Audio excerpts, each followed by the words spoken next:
Again, from the perspective of being here, a senior member of the panel, never seen an instance in which a witness would thwart our responsibility in such an offensive manner.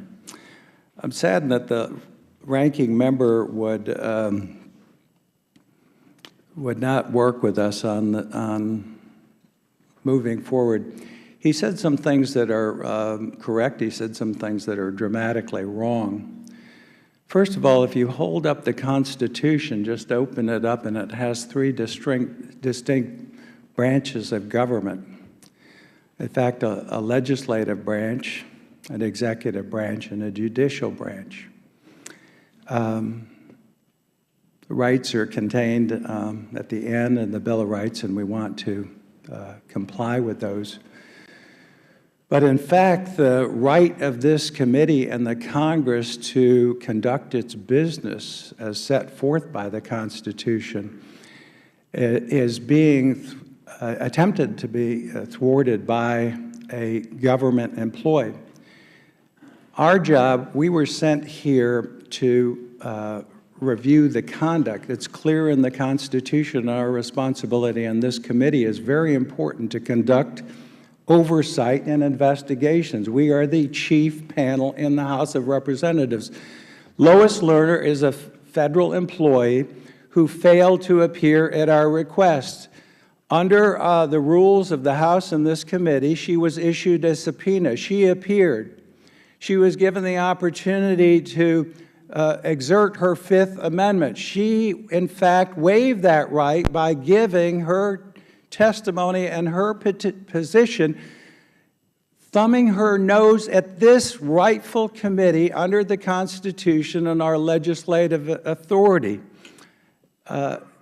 Lois Lerner is, in fact, a poster child for thumbing her nose, a federal bureaucrat thumbing her nose at Congress. And I'm telling you, I've absolutely had it with what we've seen, the power of this new estate. It's not in the Constitution that there is a fourth branch that can tell us to go to hell.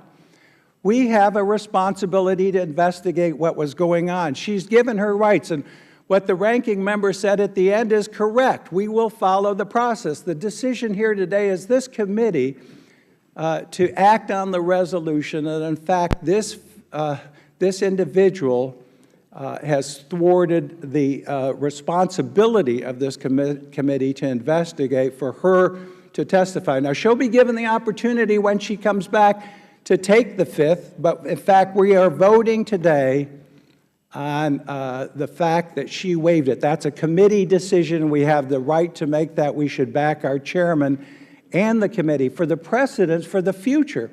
This may not always be on, a Republican majority, and it's important that this precedent for the future be set. Today's a showdown, really, in who's in control of the government and whether we honor the Constitution, the rules of this committee, and our responsibility as members of Congress sent here on behalf of people who are out there this morning, got up in the middle of the night, working, paying their taxes, expecting us to oversee what the bureaucrats are doing. And in fact, when you have the financial arm, the IRS of the United States spinning out of control, as we've seen in this instance with a bureaucrat, again, thumbing her nose at us and our process, there's something dramatically wrong. So I urge the adoption of this resolution. She'll have her day to come back. She'll have her right to exercise her Fifth Amendment right, and the ranking member is correct. She may be held in contempt in the future. But again, this is, in fact, a showdown today between an emerging bureaucracy that has spun out of control. And if you don't see it, folks, you're in trouble and the system's in trouble. I yield back.